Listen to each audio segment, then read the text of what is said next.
pasaba. Caí redondo como una guanábana sobre la alcantarilla. ¿Será la presión o me ha subido la bilirrubina? Y me entró la calentura y me fui poniendo blanco como... Gracias a todos. Estamos en tu programa Pregúntele a su médico a través de Radio Vida La Expresión, el 95.3 de FM. Escuchamos a Juan Luis Guerra y su 440 con el Niágara en bicicleta, del álbum Ni es lo mismo, ni es igual, lanzado en el año de 1998. En el experimento narrativo al que se refiere Guerra, en él relata rítmicamente una curiosa historia de hospitales pobres con gracia y una sutil crítica social que se manifiesta en contra de la deshumanización de la medicina. Esto pasa en todos lados, aclara. En países desarrollados suceden también estas cosas. Mientras en los hospitales pobres hay más calor humano, en los grandes, por mucha tecnología que empleen, se ha perdido el trato con la persona. ¿Y por qué hablamos de eso? Porque tenemos un tema muy interesante. Hoy vamos a hablar con la base prácticamente de la medicina en el país. ¿Y quiénes? Son los que quizá mantienen más esta relación médico-paciente a diferencia del resto de los médicos. Vamos a hablar acerca de la medicina familiar. Y para eso está con nosotros el doctor Melvin Serna Osorio. Él es médico familiar y aparte bariatra. Bienvenido, doctor Melvin. Hola, buenos días, doctor. Buenos días. Buenos días, bienvenido, doctor Melvin. Está con nosotros y le damos la bienvenida al doctor Melvin Serna Osorio. Él es especialista en medicina familiar y bariatra, como lo acaba de comentar el doctor Fernando Castañón. Es un gusto tenerlo aquí en los estudios del Núcleo de Radio Mina, sobre todo en este tema tan importante como lo dijo el doctor Castañón. El médico, el pilar de la medicina, se inicia precisamente con el médico familiar. De ahí vienen las derivaciones a las especialidades. Y para empezar, ¿qué es la medicina familiar? Okay. Buenos días. La medicina familiar son, entre comillas, una de las especialidades, se podría decir, más nueva que existe en nuestro país. Vamos a remontarnos en una leve historia, un poquito de historia. La medicina familiar inició más o menos a finales del siglo XIX en Europa, después, posteriormente, aquí en la parte de América, en Estados Unidos y Canadá, fue en los años de 1960, 1961. 10 años después, en México, inicia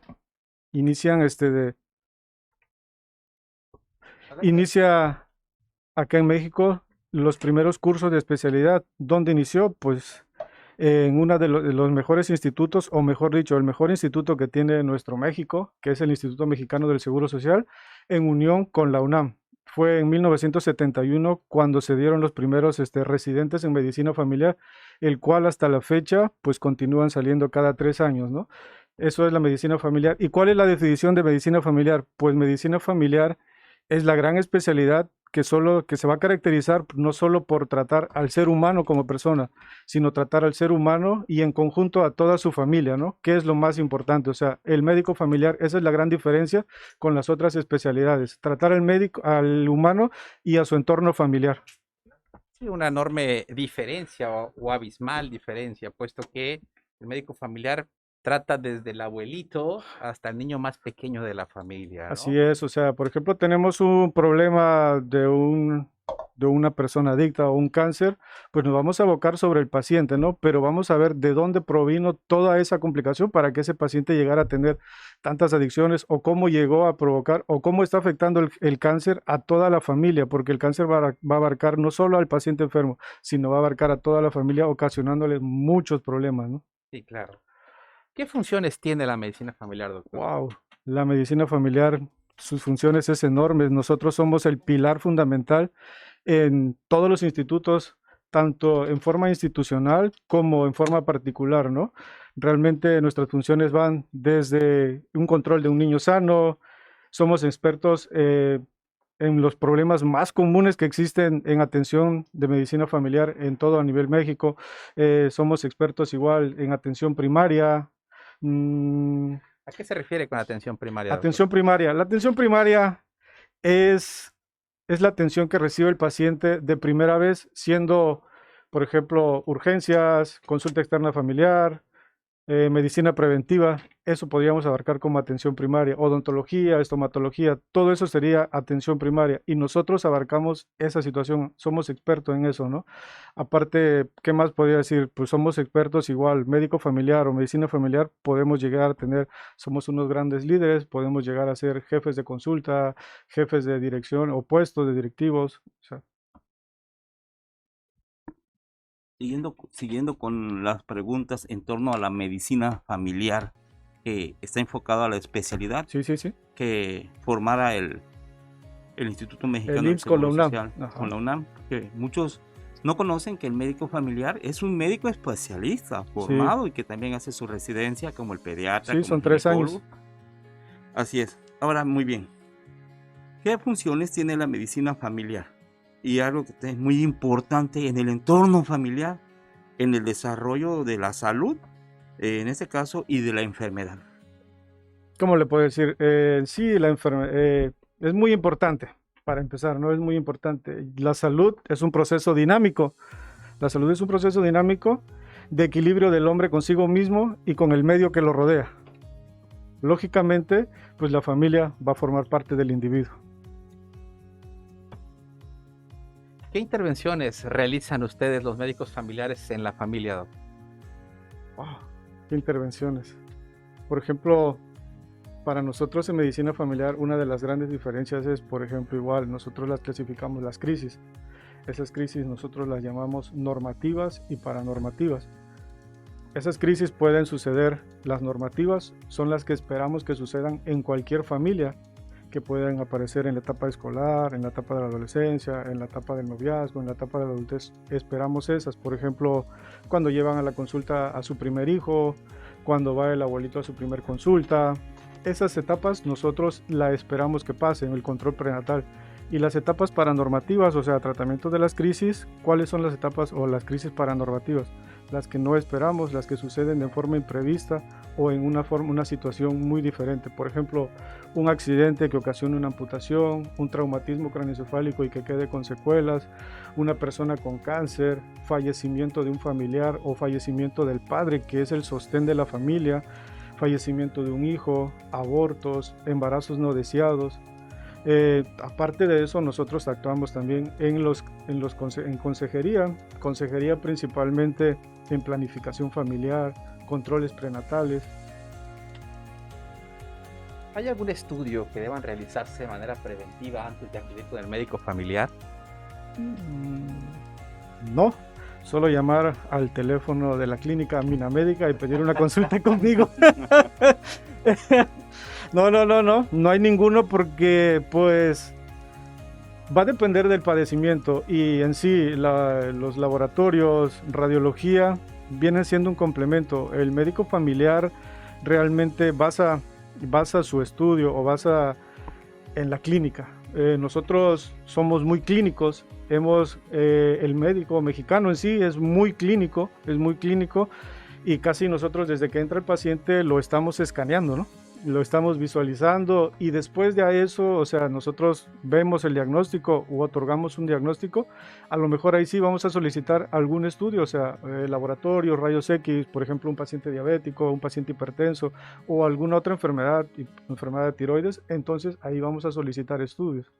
En lo que se refiere al doctor Melvin, a lo clínico y qué es lo que le gusta al paciente, en primer lugar, que el médico lo escuche y lo revise. No ser un médico recetólogo, como muchas veces, hay veces se acostumbra, quizá por la demanda enorme que se tiene en una institución, el médico se vuelve recetólogo. Y al paciente lo que le encanta es ser escuchado y ser auscultado. En todos los aspectos, desde revisión de sus campos pulmonares, o de sus pulmones, su ruido del corazón, exploraciones que muchas veces son necesarias, las ginecológicas o las urológicas, tanto varones como mujeres en este caso, y es algo tan hermoso y que ojalá no se pierda, y gracias al IMSS están saliendo estos médicos familiares que tienen ese don, que son cada día más clínicos, más enfocados hacia el paciente y no a las estadísticas. La verdad, o sea, el instituto, mi corazón es por el IMSS, ¿no? Yo crecí, nací en el IMSS y estoy en el IMSS, o sea, es el mejor instituto, nos da todo, nos da todo, esa educación y pues el trabajo, el sostén, ¿no? Y la verdad, pues sí, nos aprendemos muy bien, así como dice el doctor Castañón, somos netamente clínicos y ya, o sea, si necesitamos algún apoyo, porque pues esos son los laboratorios, los rayos X, pues entonces solicitamos, ¿no? Muy bien. ¿Con qué frecuencia se debe de acudir con el médico familiar? Si es un paciente sano, vamos a hablar, por ejemplo, un recién nacido, son 2 consultas al año, perdón, son 2 consultas, la de 7 días y la de 28 días. Si estamos hablando de un niño de 1 a 3 años, es cada 3 meses, perdón, de 1 mes a 12 meses es cada mes. De 1 año a 3 años es cada 3 meses. Y a partir de los 3 años las consultas pueden ser cada 6 meses hasta la etapa adulta igual. Lógico, si estamos hablando que es un paciente sano, porque si entonces hablamos con un padecimiento crónico de un adulto, va a depender. Los padecimientos crónicos, por ejemplo, los podemos valorar cada 3 a 4 meses. Si es un paciente controlado, podemos otorgar citas cada 3, cada 4 meses. Y si es un paciente descontrolado, pues tenemos que valorarlo cada mes, ¿no? Mencionaba que hacen ustedes muchas intervenciones. Les toca ver desde el recién nacido hasta el abuelito. Por cierto, muchas felicidades a los abuelitos. Ya lo mencionó usted en la introducción. Hoy es el Día de los Abuelos. Ustedes, abuelita, un besote. Igual a mis padres, a mis abuelos. A mis papás, que son abuelos, al doctor aquí, abuelo. Felicidades a todos mis suegros. ¿Qué intervenciones realizan ustedes en el paciente pediátrico? Como les decía, ¿no? Somos los médicos expertos en la atención primaria. Pues realmente nosotros vamos a ver desde el nacimiento del bebé, su crecimiento y desarrollo, control de nutrición, vigilancia de esquema de vacunación, ¿cómo se llama? Vigilancia del desarrollo psicomotor, el cual es importantísimo, ¿no? Nosotros vamos a poder detectar, por ejemplo, si tenemos un niño prematuro, nosotros vamos a poder detectar si ese niño está desarrollándose psicomotrizmente adecuado. ¿Por qué? Porque pues de eso va a depender su estado de vida o su calidad de vida que tenga este niño, ¿no? En su etapa adulta o en etapa de adolescente. Una pregunta muy importante para la gente que en estos momentos sintoniza la radio a través del 95.3 y a través de las redes sociales en Mina Médica. Es una pregunta que a veces el paciente no sabe con quién acudir ante este caso. ¿Quién debe valorar en primera instancia a un paciente con una enfermedad crónica degenerativa, llámese diabetes, hipertensión? Ahí va, ¿el médico familiar o un médico internista? El médico familiar, así, sin más rehúso, el médico familiar. Nosotros estamos ampliamente capacitados para atender cualquier enfermedad en cualquier momento y en cualquier hora, ¿no? Nosotros estamos capacitados. Lógico, si después ese paciente necesita apoyo de una subespecialidad, por ejemplo, oftalmología, cardiología, medicina interna o alguna complicación por las enfermedades crónico-degenerativas, por lógica tenemos que derivar lo que ya no está en nuestras manos, ¿no? Obviamente, pero hasta entonces, ¿no? Sí, muchas veces nosotros podemos llevar un control muy muy bueno de un paciente, o sea, llevando las indicaciones adecuadas del médico, llevándolas conforme nosotros le digamos, o sea, se puede tener un control muy bien de los pacientes.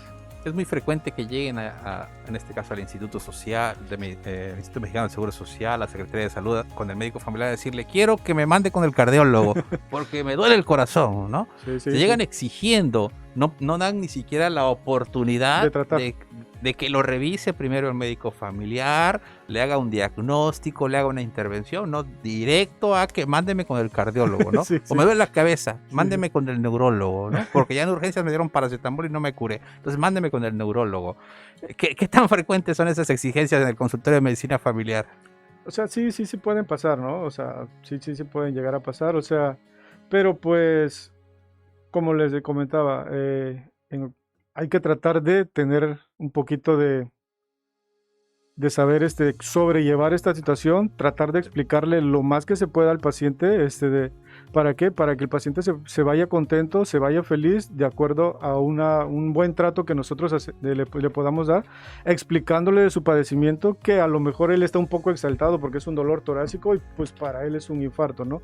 Pero si por ejemplo le haces un electrocardiograma, una tele de tórax, y en ese momento, o sea, y de acuerdo a la sintomatología que el paciente te dice, pues dice, pues tranquilo, ¿no? Espérese, mire, esto y esto es así. A lo mejor convences al paciente, haces exámenes de laboratorio, haces radiológicos y de acuerdo a eso ya le puedes otorgar un diagnóstico al señor o a la señora. 11 de la mañana con 28 minutos. Permítanos hacer un breve corte comercial. Vamos a ir a la identificación legal de esta empresa radiofónica que escuchas en estos momentos. XHKM-FM Radio Mina La Expresión. Este es tu programa Pregúntale a tu médico. También a los seguidores de Mina Médica un saludo cordial. Un corte y regresamos.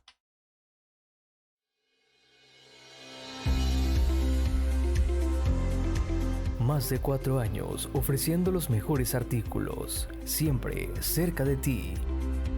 Ahora en nuestras 3 sucursales. Por ello y más, Garcon es...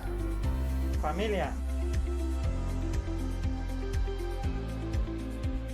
Precios justos.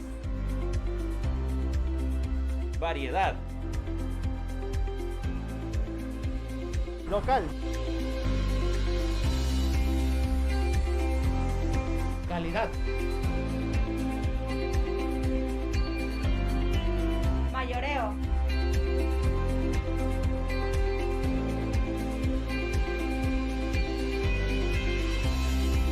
Menudeo.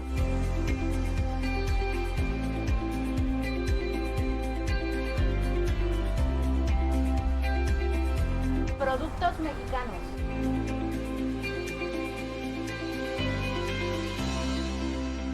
Te agradecemos por seguir confiando en nosotros. Ven y encuentra lo ideal para tu hogar, industria y oficina.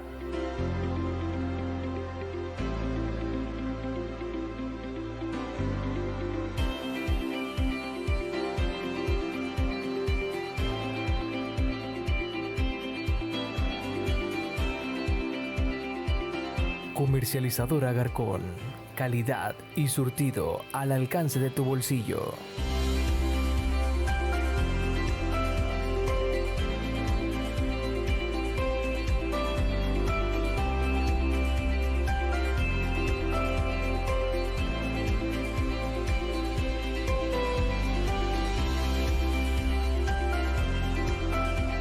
Pino Suárez, número 228, Barrio La Cruz, Otiapan.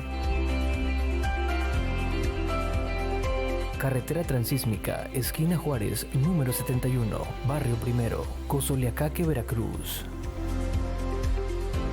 Boulevard Instituto Tecnológico, número 900, Colonia La Bomba, Minatitlán, Veracruz.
Ángeles que entran y salen a gran velocidad, corriendo en los pasillos del viejo hospital.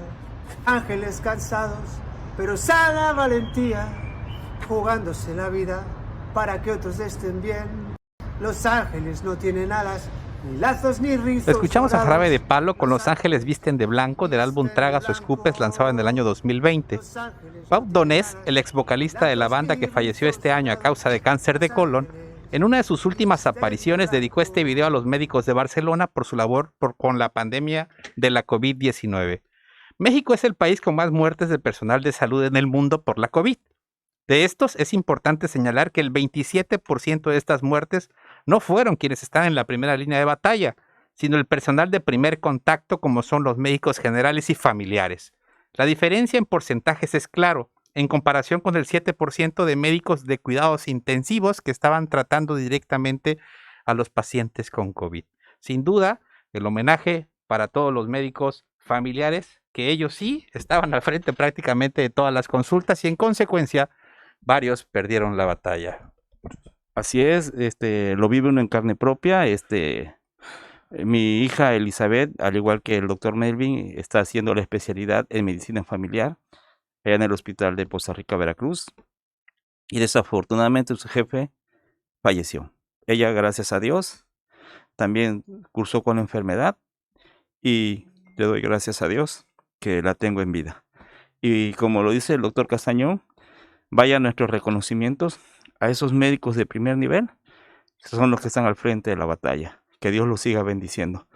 Siguiendo con este tema, sí, doctor. Gracias. Con este tema en relación al médico familiar, ¿en qué consiste el control prenatal?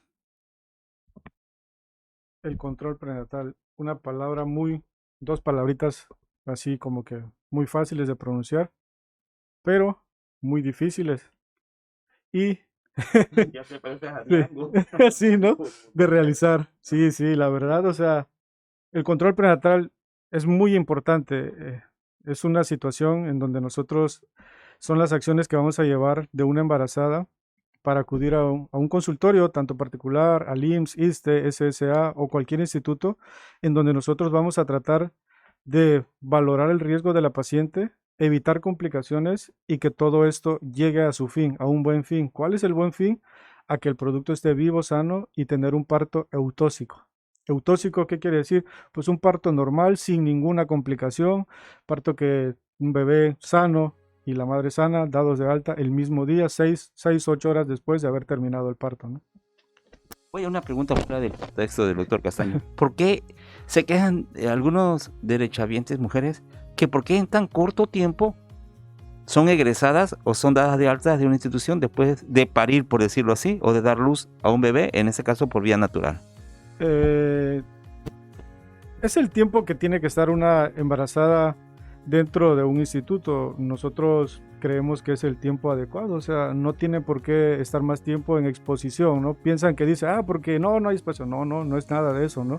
Al contrario, la mujer embarazada o la mujer puérpera cuando está en el hospital, pues se le dan todas las atenciones, las mejores atenciones que nosotros tenemos en el hospital, alimentación, todo, y pues no es porque las tengamos que sacar al instante, ¿no? Sino pues es el tiempo de evolución que tiene que tener una embarazada dentro de un hospital. Regresando a la parte de enfermedades crónico-degenerativas, ¿cuál es el objetivo del médico familiar en la atención de estos pacientes?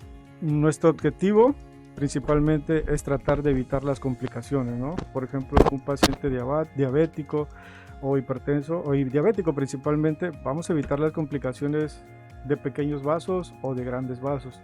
¿De qué estamos hablando ahí? Para tratar de evitar de que el riñón del paciente no se nos vaya a dañar más rápido, el ojo del paciente no se vaya a dañar más rápido, el trastorno neuropático, pérdida de sensibilidad de extremidades superiores e inferiores, y de grandes vasos, pues que el paciente no se nos infarte, que no tenga eventos vasculares cerebrales tempranos y insuficiencias arteriovenosas, lo que conocemos que tarde o temprano pueden llegar a caer en amputaciones, ¿no? Y con esto tratar de que el paciente tenga una buena calidad de vida, tenga un poquito mejor vida y pues lógicamente, ¿no? Para mejoría del paciente. ¿A qué se debe que haya muchas amputaciones de extremidades en el paciente diabético? Soy fuera de las preguntas del doctor. No pasa nada. ¿A qué se debe? es un problema circulatorio. Lamentablemente, todas estas situaciones las pudiéramos prevenir y no depende del personal médico, ¿no? No depende del personal médico. Realmente depende la gran mayoría del paciente. ¿Por qué? Porque, pues, lamentablemente vivimos en un país, se podría decir, con mucha obesidad, y por consecuencia, al haber mucha obesidad, vamos a tener muchas complicaciones. Una de ellas, pues, es la diabetes, ¿no? Y al no tener un adecuado plan de alimentación, al no tener un adecuado plan de ejercicio, se podría decir, o de actividad física, no saber qué hacer, lógicamente el paciente sigue consumiendo lo mismo, y aunque uno le diga qué es lo que va a consumir, hay veces hay un poquito de choque con el paciente, de no acatar las medidas, aunque actualmente haya medicamentos, supermedicamentos que llegan a controlar al paciente muy bien, y lo manejamos en el instituto, los manejamos, se manejan los medicamentos. El hecho no cae en no otorgar medicamentos, nada de eso, sino el hecho cae en que el paciente en ocasiones no lleva las indicaciones como debe ser. Son las 11:38 de la mañana, vamos a un corte comercial. Estás en tu programa Pregúntele a su médico a través de Recomienda la Expresión, el 95.3 de FM. Un corte y regresamos. La Topen Soriana. ¿Cuándo?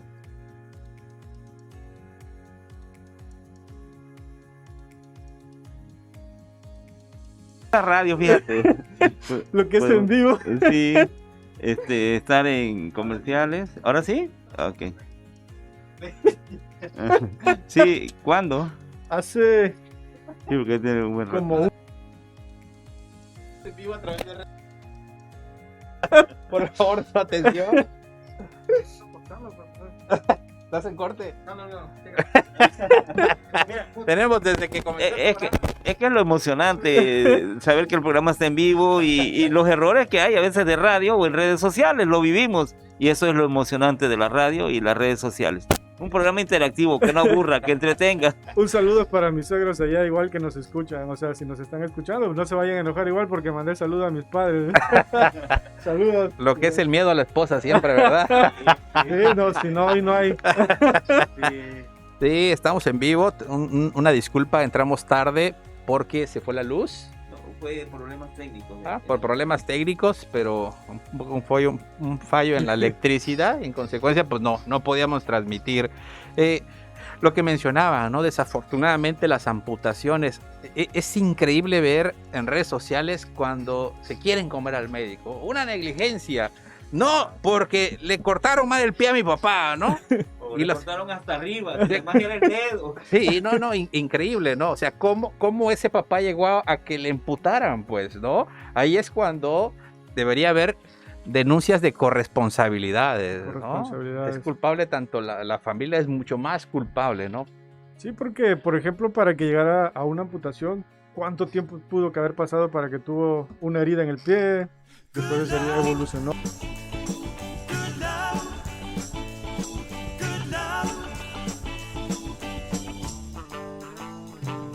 Sí, sí.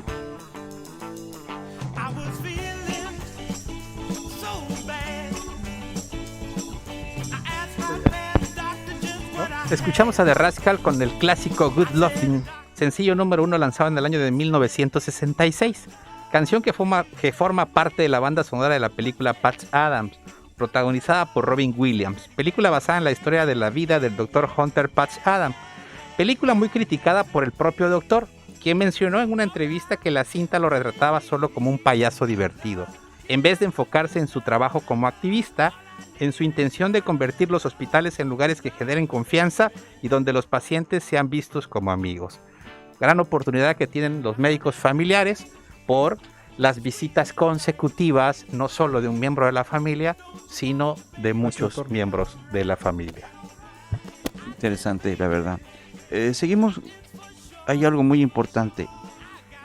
¿Con qué auxiliares de diagnóstico, llámese laboratorio, ultrasonidos, cuentan los médicos familiares para establecer un diagnóstico preciso? Como le mencionaba, principalmente es clínica, o sea, y ya de acuerdo al diagnóstico que nosotros estamos pensando, van a ser los auxiliares que vamos a utilizar. Puede ser laboratorio, rayos X, ultrasonidos, dependiendo del diagnóstico que tengamos. Lógicamente, por ejemplo, tenemos un paciente con obesidad, nos llega con una glucosa de 110, pues vamos a pedir una curva de tolerancia o prueba de tolerancia a la glucosa oral, o bien una hemoglobina glicosilada para corroborar si ese paciente es diabético o solo es prediabético, o bien solo fue una falsa alarma, ¿no? ¿Existe alguna diferencia en medicina familiar en la atención pública que en la privada? Digo, a todos nos acusan de que atendemos pacientes de manera diferente en la pública que en la privada. En lo personal, la realidad es que los atiendo de manera igualita, pero bueno, a mí yo libro una parte importante. Yo soy nocturno, yo solo trabajo por las noches y no voy a consulta externa, que quizás es donde está la mayor queja de los pacientes por el poco tiempo que se le dedica. En este sentido, doctor, ¿existe alguna diferencia en la atención pública y privada en medicina familiar? A mi parecer, no existe ninguna diferencia. Yo soy de azul allá y soy azul acá, o verde allá y verde afuera. O sea, sigue siendo la misma atención, misma empatía con la gente, misma atención, misma calidez. Igual solicitudes de laboratorios rayos X que se tengan que realizar va a ser en la misma situación. No podemos poner, no, que porque estés aquí y aquí no, todo es igual, o sea, y pues nuestro instituto se caracteriza por tener todo, ¿no? Gracias a Dios.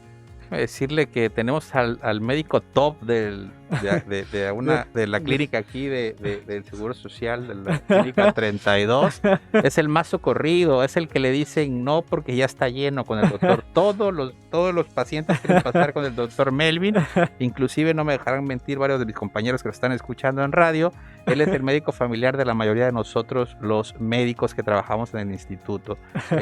Entonces su asistente es la que se enoja porque todos quieren con el doctor Melvin. ¿Qué pasa cuando eres un médico de calidad, de prestigio?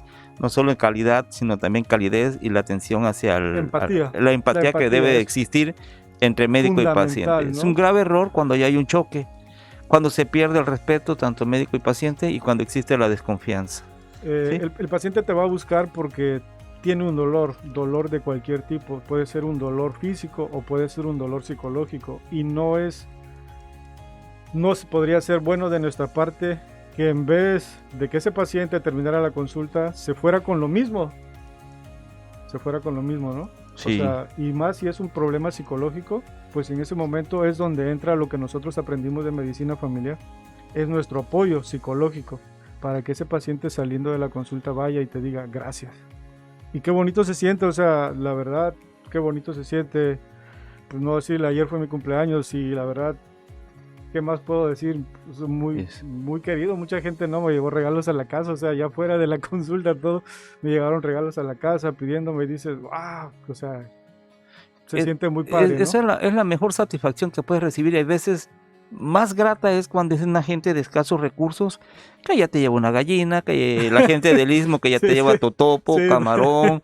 Pues yo tengo descendencia zapoteca, que ya me llevan mondongo de Juchitán. También eres del Istmo. Bueno, entonces hay pacientes que acostumbran a darte un presente en agradecimiento a tu atención. A veces no es tanto lo monetario, sino una bendición por los momentos que vivimos, que afronta el médico en atender a pacientes con la COVID, entre otras cosas. A veces sí es cierto, el clima se pone tenso, pero el médico debe saber suavizar esa situación. Sí, poco a poco, como lo dijo el doctor Castañón, a veces te llegan exigiendo y a veces la verdad contestamos mal. No nos agarran fuera de momento y le decimos, momento, el médico soy yo y yo decido. Porque así como le formuló la pregunta, doctor Melvin, yo hice medicina familiar de trabajo y el trabajador de la empresa en la que yo acudo existía el paternalismo y te exigían. Y si tú no los enviabas, ya iban y se quejaban. Ahí venía el representante sindical. Oiga, médico, el trabajador está muy malo. Digo, espéreme, para derivarlo a una especialidad, primero tengo que valorarlo. Si está en mis manos, yo lo atiendo. Yo puedo resolver este problema. Y si no, ya lo derivo. Y ahí va la pregunta.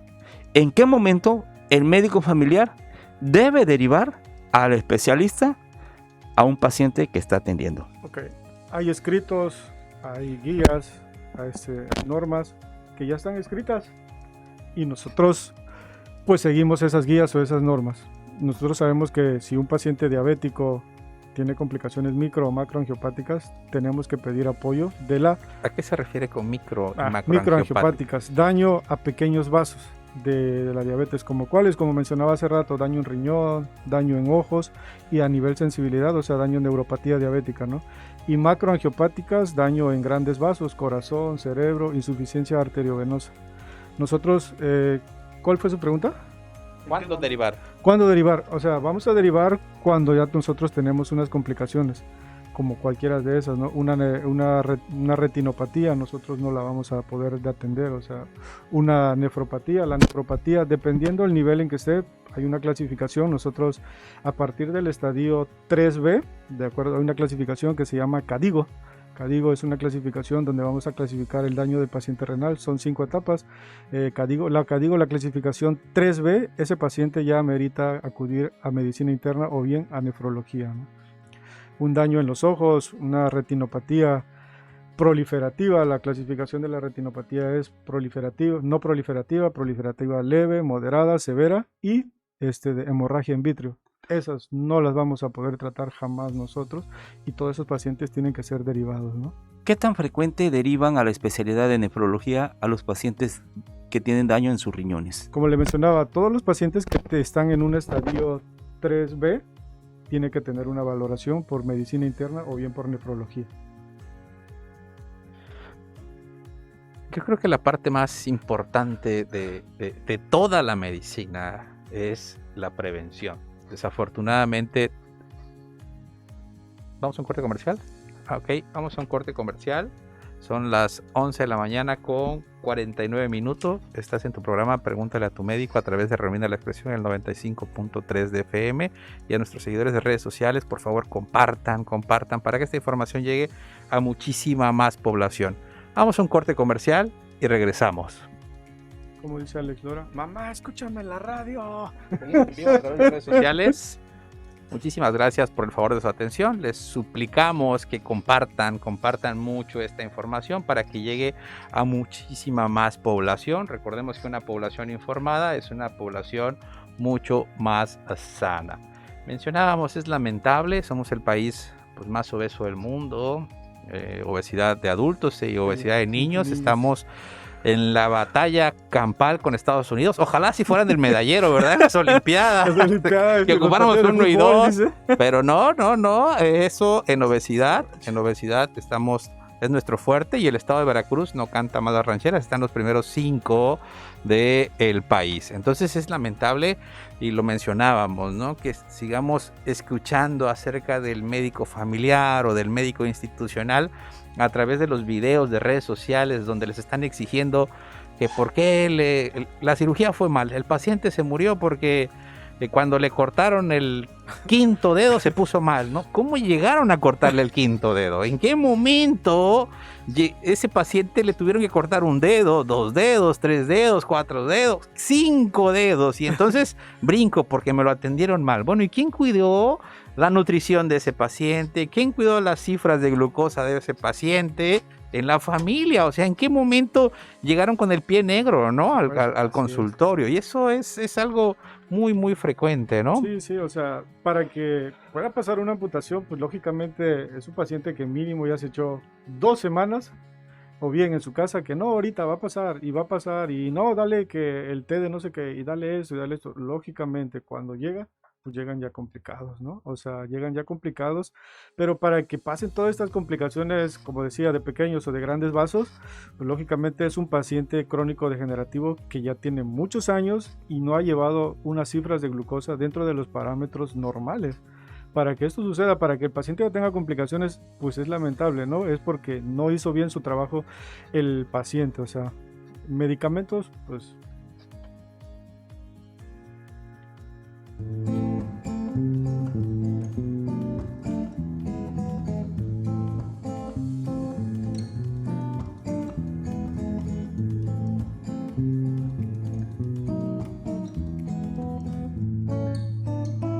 Escuchamos a Shakira con Hay Amores, banda sonora de la película El amor en tiempos del cólera, lanzada en el año 2007, basada en la novela del colombiano Gabriel García Márquez, publicada en el año de 1985.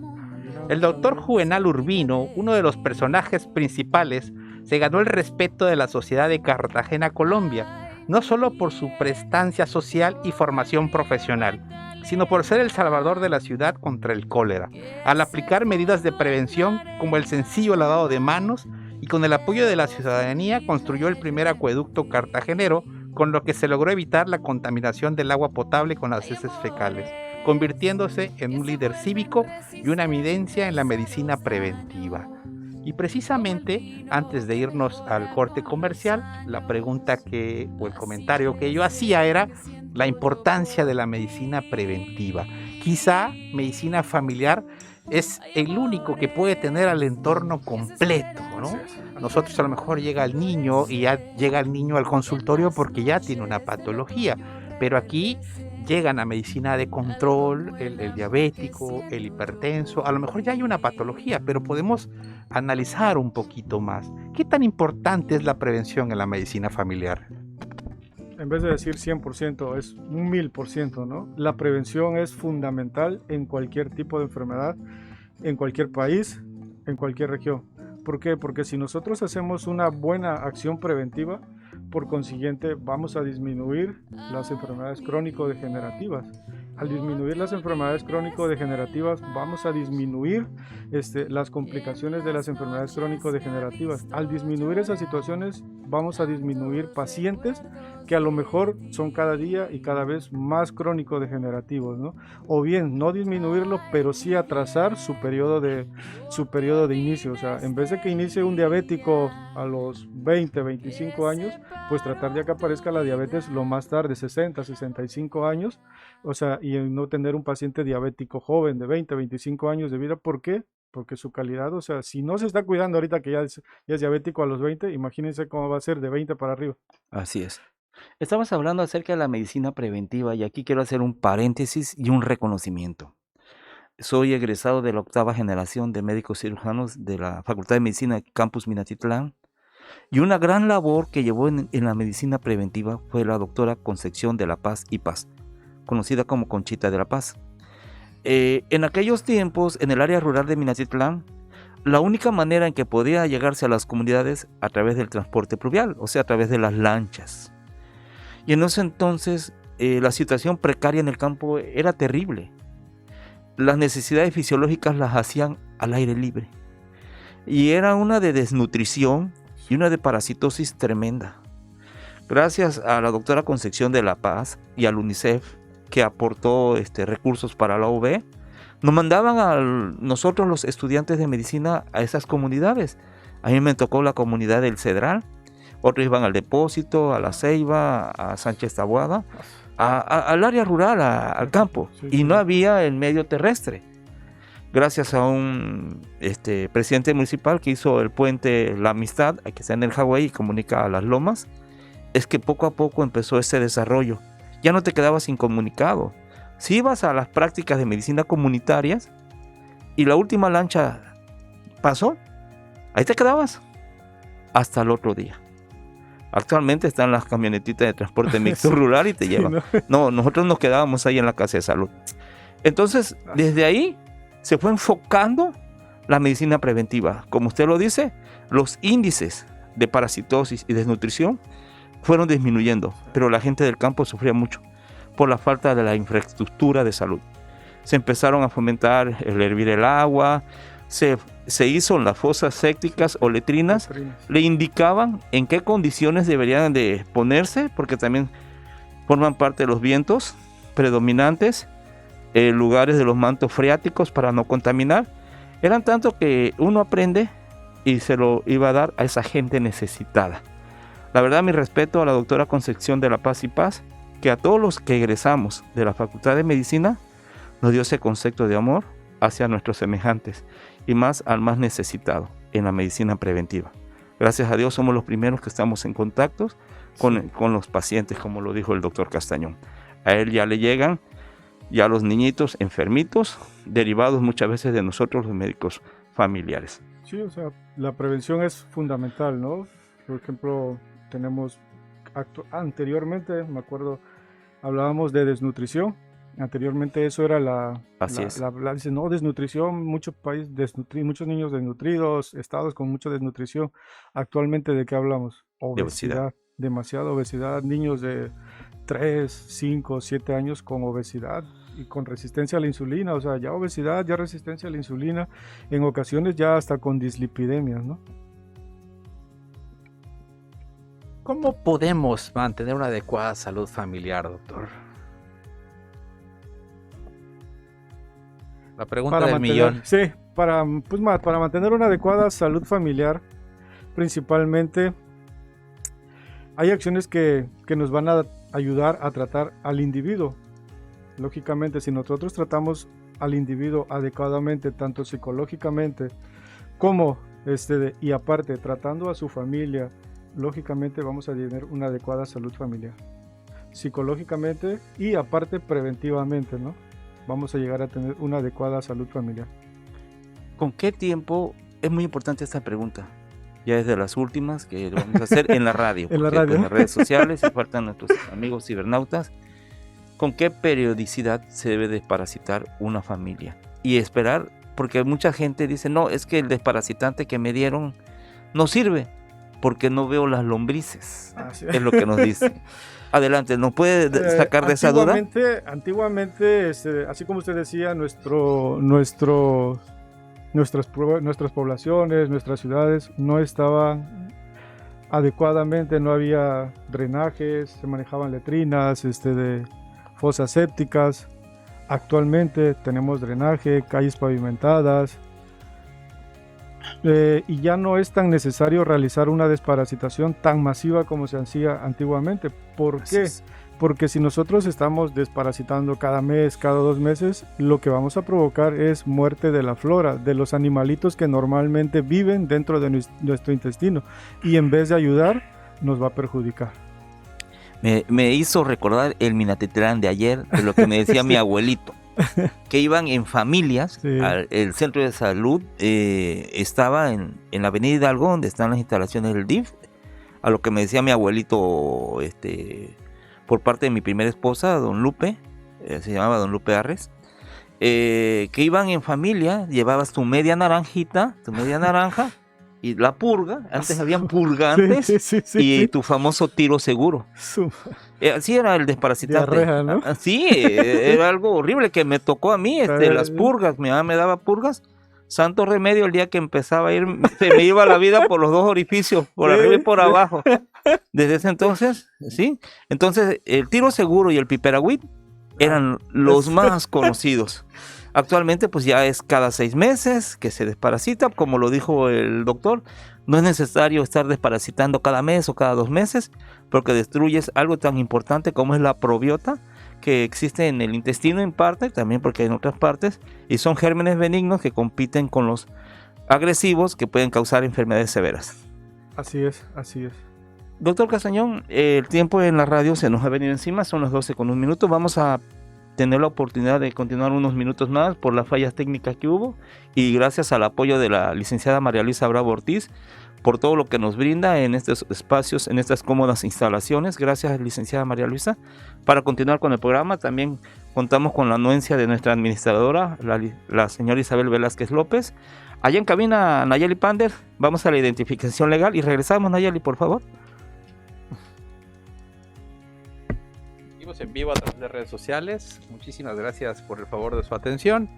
Tenemos varios comentarios. Vamos a dar lectura a los comentarios en lo que regresamos en Radio de Comercial. La mayoría son saludos. Morfina Nazaria Guadalupe, saludos. Buen día a todos los doctores, en especial a todos los abuelitos de la región. Liz Reitug, saludos. La José, saludos. Chapi Sánchez, saludos a los doctores del panel. Maciel, saludos al doctor Ávila por ser un excelente médico y abuelo, felicidades. Sobrina Maciel, gracias. Porque voy a dejar el regalo. No, sí, que se puede. Carolina, saludos. Gracias. Felicidades a todos los abuelitos. Excelente, el doctor Melvin. Gracias. Saludos al doctor Melvin de parte de su papá. Dice Está que la porra, Ahí está. que no vayas Saludos, que padre. no vayas a llegar con las manos vacías, dice. Saludos, Porque papá. es tu costumbre, dice. Así lo puso aquí en redes sociales. Mi papá un saludo afectuoso al doctor Melvin, excelente médico. Saludos, maestro. Morfín Nazaria, 2 de los mejores doctores de Miatitlán, Veracruz. Que Dios los bendiga siempre. Gracias por coincidir. Saludos, muchas gracias. Sí la conozco. Y de ahí, bueno, hay algunas preguntitas que vamos a hacer ahorita que regresemos de corte comercial de la radio. Muchísimas felicidades a todos los abuelitos otra vez hoy en su día. Un saludote a mi abuelita, sí, que nos está escuchando. O si alguno de mis primos o mis tíos me están escuchando, un saludote, un besote a mi abuelita. Besote de lejitos, de cerquita no se puede, ¿eh? Recuerden que la COVID está más brava que nunca, ¿sí? Y un saludote y un abrazote a mis sobrinos, sí, Emiliano e Iker, besote para ustedes. Regresamos a los talleres del saludo. Adelante, doctor. Sí, vamos a recordar la hora de Sonia o en la estación hermana con don Macario Donato, en la hora de las complacencias. Sí, quiero darle gracias a Dios de haberme dado la virtud de ser abuelo, darle en forma especial a mi hija Elizabeth, la doctora Elizabeth Ávila Martínez, de darme ese título tan honroso y tan lindo de ser abuelito. Gracias, Elizabeth, por ese hermoso regalo que Dios te dio la oportunidad de que trajeras al mundo. A mi nieto Francisco de Jesús Solís Ávila, que desde aquí un saludo y eternamente agradecido por ese hermoso regalo que me das. A mis sobrinos nietos con los que comparto mi vida, en forma especial a mi hija Catita, a Eric Daniel, a Ana Karen y a Camila también. Gracias por compartir con mi vida. Y a todos mis sobrinos, muchos sobrinos nietos, que Dios me los bendiga. Voy a por ahí a darle un saludo a mi Adelante. abuelito. Un saludo, abuelito. Ojalá en este día, pues lamentablemente no podemos estar con ellos, ¿no? Pero pues muchas felicidades, abuelo, que te la pases bien. Mi abuelito se llama Erasmo. Eso. Bueno, estamos de regreso. Estamos de regreso en su programa Pregúntele a su médico a través de Revienda la Expresión, el 95.3 de FM. Tenemos algunas preguntas de nuestro amable auditorio. Vamos a dar lectura a algunas. Adelante, doctor. Son varias, doctor. Bueno, aquí estamos. Gracias a doña Rocío Maldonado, es una fiel radioescucha y también cibernauta. Nos dice lo siguiente: ¿por qué esperarse a ese estadio 3D y no hacerlo antes como un preventivo? Siempre ha sido, esa es mi pregunta. En sí, no estamos mandando o no se hacen envíos al internista en ese estadio. O sea, sí, ¿no? Pero no es porque necesita algún tratamiento específico. En sí, el tratamiento para evitar las complicaciones renales es alimentación. Si nosotros llevamos un plan de alimentación adecuado, evitamos el daño renal. En sí, un medicamento específico que nosotros podamos otorgar tanto a nivel particular como a nivel institucional, no hay ningún medicamento que diga, con este medicamento tu riñón va a volver a tener la misma filtración que tenía cuando era antes. Y ahora también la pregunta es, ¿no? O sea, ¿por qué esperar o por qué dejar que avance tanto la glucosa a niveles tan altos para que podamos tener un daño renal? Claro, aquí sería la pregunta inversa, ¿no? O sea, sí. Sí, no es ¿Por qué el no hecho de cuidarme? que no es el hecho, muchas veces se cree que es no gastar un recurso y la realidad es que ¿No es eso? el tratamiento no se va a modificar, ¿no? En lo absoluto. El tratamiento sigue siendo lo mismo y es un buen control dietético más que otra cosa. Hemos tenido aquí a nefrólogos invitados, ¿no? O tu presión arterial, ¿no? Sí.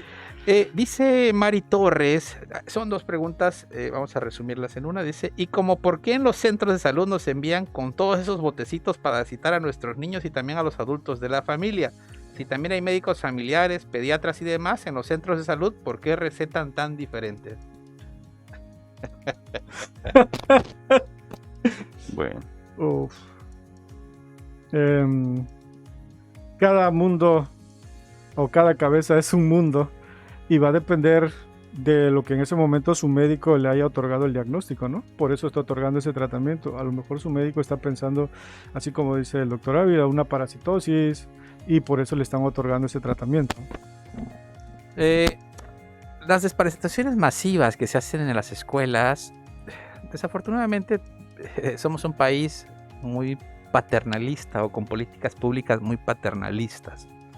A la gente le encanta que le regalen cosas. A la gente le fascina que le den cosas, ¿no? Y como complemento se sigue haciendo esto. La realidad es que la estadística es muy vaga. Si revisamos lo que dice la Organización Mundial de la Salud, dice que para que un país realice desparasitaciones masivas, tiene que tener más del 20% de la población parásitos. Como bien lo decía el doctor Melvin, esto se ha ido modificando gracias a la infraestructura. Nuestro país ha crecido, ¿sí? Todavía nos tocaba de repente de niño encontrar pues popó humana en la calle, era súper frecuente, era en los terrenos baldíos, ¿no? En los patios, era muy frecuente, ¿no? Fosas sépticas, probablemente todos llegamos a tener fosas sépticas en algún momento, ahora ya tenemos drenaje, ¿sí? Ya no es tan frecuente. Existen muy pocos registros en el país y uno de los registros me parece que es del año de 1990 y tantos y dice que en México se tenía solo 13% de parasitosis, es decir, que no cumplimos con las cifras que recomienda la Organización Mundial de la Salud para desparasitación masiva. Sin embargo, esta política pública persiste y la verdad es que le encanta a la gente, ¿no? Entonces, gracias a Maciel Casanova Ávila, nos hace esta pregunta, quizá nos fuimos hacia la desparasitación masiva. Él nos dice, y es una pregunta tanto para usted como médico familiar como al doctor Castañón, a ver si concuerdan. En los niños, ¿a qué edad se debe de empezar a desparasitar y por qué a esa edad? Cuando sea necesaria, nada más. Punto. Es decir, mucha gente cree que debemos desparasitar porque el niño necesita desparasitar. No, se desparasita cuando se deba desparasitar, ¿sí? Es como llega el paciente gordito y le digo, no, pues entonces empieza a tomar para la diabetes porque usted va a ser diabético o usted va a ser hipertenso. No, va a empezar a tomar para la diabetes y hipertensión cuando tenga los datos clínicos y paraclínicos, es decir, de laboratorio, que me comprueben que efectivamente necesita el medicamento. Algo muy importante y que lo mencionó hace ratito el doctor Melvin es que cada vez sabemos más acerca de la microbiota, ¿sí? Es el nombre actual que le dábamos a lo que se le llamó, y muchos lo deben de conocer todavía así como flora intestinal. En la actualidad sabemos que la microbiota nuestro cuerpo está tapizado de microorganismos, bacterias, virus, parásitos, hongos, pero que trabajan para nosotros, son nuestros obreros. Ellos hacen muchas actividades que nosotros como humanos o nuestras células no pueden hacer. Son como nuestros esclavos y a cambio de eso le damos de comer. Eso se llama simbiosis. Entonces, las bacterias cuando están con nosotros se llama eubiosis, ¿sí? Entonces, cuando yo doy un antiparasitario sin ser necesario realmente, lo que genero es algo que se llama disbiosis. Rompo el equilibrio que existía, porque no solo mato a parásitos, pues, ni siquiera me estaban dando guerra, sino mato parejo a muchos parásitos que trabajan para nosotros, algunas bacterias que trabajan para nosotros, y eso genera una disbiosis. Por eso la mayoría de antiparasitarios da diarrea. Le damos un antiparasitario y ¡pum!, les da una diarrea terrible, ¿no? Y tardan un buen rato en recuperar o empiezan con dolores de panza. Y la gente de antaño dice, le está doliendo porque están los bichos saliendo, ¿no? No, le rompimos el queso a la microbiota intestinal y en consecuencia tiene pues sus secuelas, ¿no? Que es un barrido de la microbiota. Entonces, ¿cuándo debemos de darlos? Cuando sea necesario. Si tenemos un niño con datos sugestivos de parasitosis al mes de edad, a los 3 meses, a los 5 meses, a la edad que sea, se le da, punto. No hay una edad específica. Así es. Se comentaba que se daba hasta los 2 años y medio, que porque el desparasitante actúa a nivel del sistema nervioso, o porque el diámetro intestinal era muy pequeño y podía haber una suboclusión intestinal. ¿Qué de cierto hay en esto, doctor? Regresamos a la parte, ¿no? Las suboclusiones normalmente serán por ascaris, lumbricoides, ¿no? Afortunadamente ya no es la parasitosis más frecuente la ascaris, lo es la amibiasis, la la yardia, Yarda. son la parasitosis mucho más frecuente, ya es sano. La realidad es que se puede dar a cualquier edad si es necesario. Pues ahí regresamos a esa parte. Se calcula por el peso. Si no es necesario, pues no debemos darlo. No me dejarán mentir ahí mis pacientes que me escuchan cuando me preguntan, ¿a qué edad le podemos dar a los 3 años? Les digo.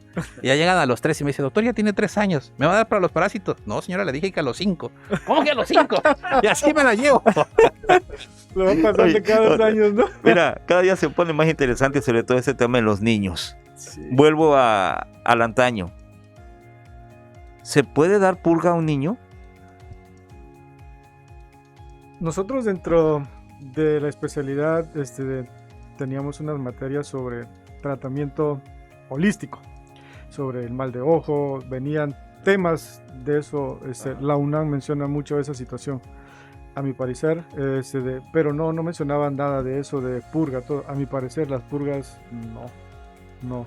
Es algo muy agresivo para un niño. Si un niño tiene una infección gastrointestinal y está con vómito y diarrea y le meto una purga, ¿qué voy a provocar?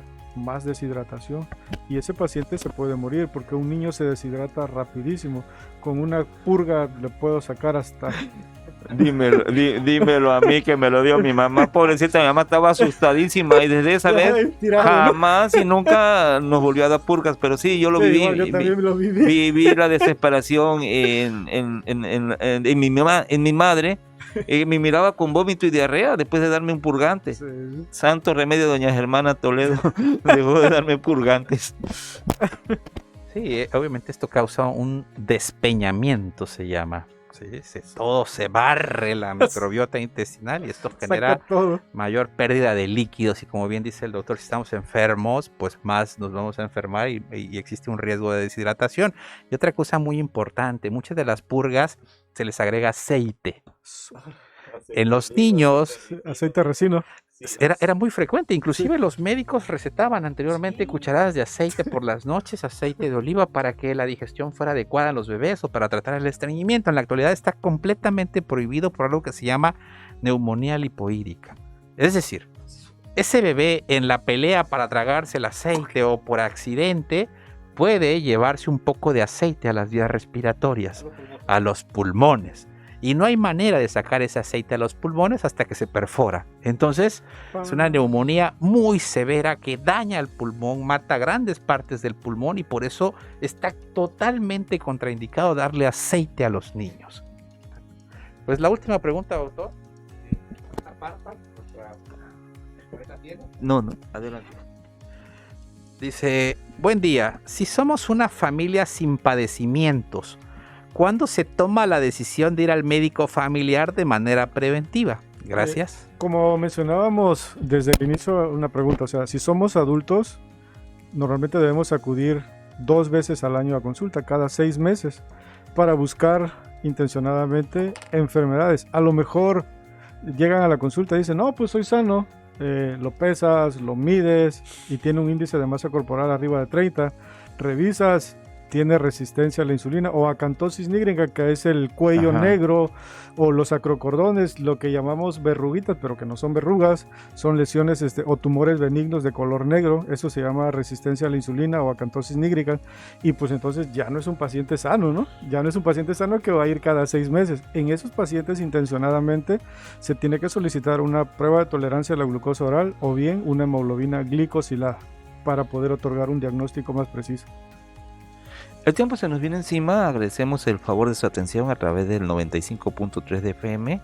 En redes sociales vamos a continuar. Quiero, antes de terminar el programa, darle las gracias al doctor Melvin Serna Osorio por haber estado con nosotros, haber aceptado la invitación de su compañero el doctor Fernando Castañón, y su punto de vista acerca del programa. ¿Qué le parece? ¿Y qué consejo da a la población? Pues muchas gracias por la invitación. La verdad es encantado de venir acá a exponer o tratar de ayudar un poco a la población, y pues principalmente ante este caos que estamos viviendo actualmente, por favor no bajen la guardia, cuídense mucho, utilicen el cubrebocas, es la única, pues son de las únicas opciones que tenemos para tratar de evitar infectarnos. No hay que tomar todo a la ligera. ¿Por qué? Porque pues cada día hay más casos, ¿no? Y pues muchas complicaciones. Vivimos en un país como decíamos desde el inicio, un país gordo, se puede decir. Hay que cuidar a nuestros niños, tratar de darles o otorgarles una alimentación balanceada para tratar de no llegar a tener pacientes diabéticos muy jóvenes, pacientes hipertensos muy jóvenes o pacientes cirróticos muy jóvenes. O sea, ¿por qué? Porque si tenemos a un niño gordito y persiste gordito, vamos a generar un hígado graso y esos pacientes pueden caer en un daño hepático muy joven, ¿no? Y si por ahí hay un cuadro agudo con un medicamento, todo, podemos tener un cuadro de cirrosis muy jóvenes, o sea, en tantos pacientes con obesidad. Muy acertada su respuesta. Desafortunadamente hay muchos cuadros de hígado graso, o esteatosis que caen en la cirrosis, y muchos piensan que la cirrosis nada más es por ingerir alcohol. No, hay 12 causas que pueden condicionarnos la cirrosis hepática, y una de ellas es precisamente el incremento de grasa a nivel sistémico o a nivel de la sangre que se va acumulando en el hígado, y eso a la larga provoca la fibrosis o el endurecimiento que lleva a la cirrosis. Pues muchas gracias, doctor Melvin Serna Osorio. A nombre de los concesionarios de esta empresa, de la cual es directora general la licenciada María Luisa Bravo Ortiz, de nuestro jefe de producción, el licenciado Héctor Irán Ercila Hernández, a nombre de nuestra administradora, la señora Isabel Velázquez, gracias Isabel por todas las facilidades que nos brindas. Allá a mis compañeros locutores en turno en cabina de controles, a la señorita Nayeli Panders, gracias Nayeli, y a mi amigo Bonifacio Luría, gracias por el apoyo en el soporte técnico de la radio. A nuestro compañero y gran amigo el ingeniero Ernesto Castañeda Martínez en el máster digital de las redes sociales, en las cámaras y audio de Minamérica. A los cerebros de este programa, al doctor Fernando Castañón, él es el productor de estos programas, al doctor también ismeño, el doctor Ulises Medina Toledo, el último de sus amigos, el doctor Sergio Arnulfo Ávila Toledo, les da las gracias. Feliz Día del Abuelo, y si el Supremo Creador nos lo permite, nos vemos aquí el próximo sábado en una edición más de Pregúntele a su médico. Muy buenas tardes. Seguimos en vivo a través de redes sociales. Muchísimas gracias por el favor de su atención. Agradecemos mucho que compartan esta información para que llegue a muchísima más población. Recuerden que una población informada es una población mucho más sana. Tenemos todavía 2-3 comentarios por ahí. Obviamente muchos saludos. Saludos doctores, excelente información. Saludos doctor Melvin. Otoniel Lorenzo Castillo. Dice Mari Torres, por cierto, un comentario que ya me han mencionado más de unos pacientes. Por ahí hay que analizar o hay que verificar esa información con la Secretaría de Educación. Opinión de regreso a clases, dice. Los docentes debemos asistir mientras tengamos síntomas leves. Si ya son más síntomas, entonces sí debemos aislarnos. Por cierto, me pasaron por ahí la captura de pantalla de unos comentarios por ahí en algunas supervisiones, que como ya están vacunados los docentes, si tienen pequeños síntomas tienen que ir, al menos que tengan síntomas moderados, entonces sí deben aislarse. Es la estupidez más grande que he escuchado en los últimos días, ¿eh?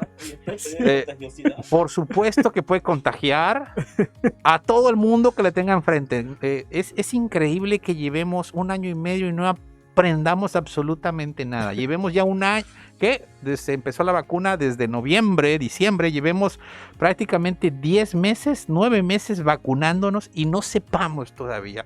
Por supuesto que podemos contagiar. La vacuna nos hace un enorme favor al ayudar a nuestro sistema inmunológico a defenderse del virus y que principalmente no vayamos al panteón.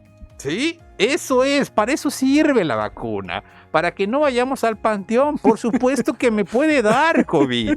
Obviamente no va a ser un COVID severo, y si no, vayan a los hospitales, están llenos de pacientes vacunados, ¿sí? Obviamente los graves son los no vacunados, pero los vacunados también están yendo al hospital, afortunadamente, con neumonías leves, con neumonías moderadas, no están haciendo neumonías severas, ¿sí? Así que, por supuesto que no pueden asistir a clases, no pueden asistir a ningún lugar, no podemos asistir a trabajar si tengo síntomas de COVID. Eso no se debe de hacer, ¿sí? Un tache para el supervisor, el inspector de la zona que sea. Por ahí tengo las capturas de pantalla, ¿sí? No, señores, no es cuando llueve, truene o relampaguee, es cuando existan las condiciones propicias para hacerlo. Y si yo tengo síntomas, es irresponsable de mi parte acudir a trabajar o a cualquier lugar porque por eso precisamente no acabamos con los contagios, ¿sí? Más comentarios y más preguntas, pues hay más comentarios, preguntas ya no hay.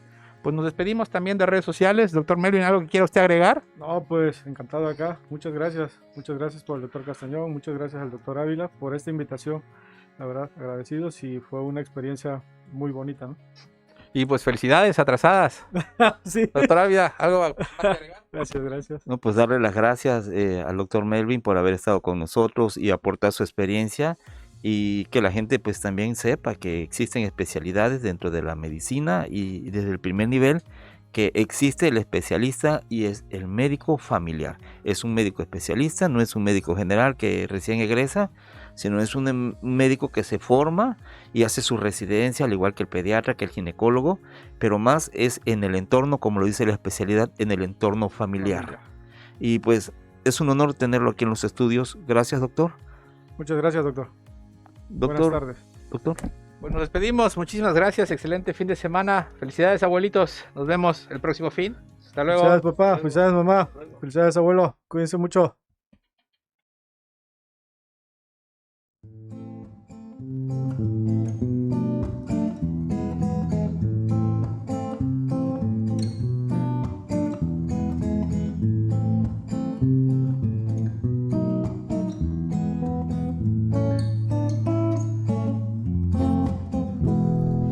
Ay, mi bien, ¿qué no haría yo por ti? Por tenerte un segundo alejado del mundo y cerquita de mí. Ay, mi bien, como el río Magdalena, que se fundó en la arena del mar, quiero fundirme yo en ti. Hay amores que se vuelven resistentes a los daños, como el vino que mejora con los años. Así crece lo que siento yo por ti. Hay amores que se esperan al invierno y florecen, y en las noches del otoño reverdecen, tal como el amor que siento yo por ti.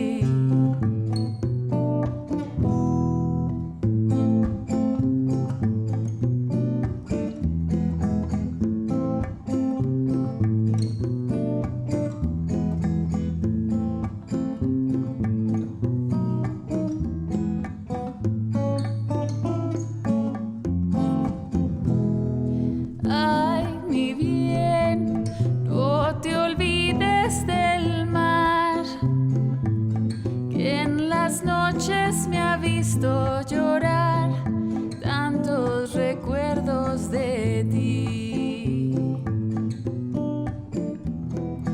Ay, mi bien, no te olvides del día que se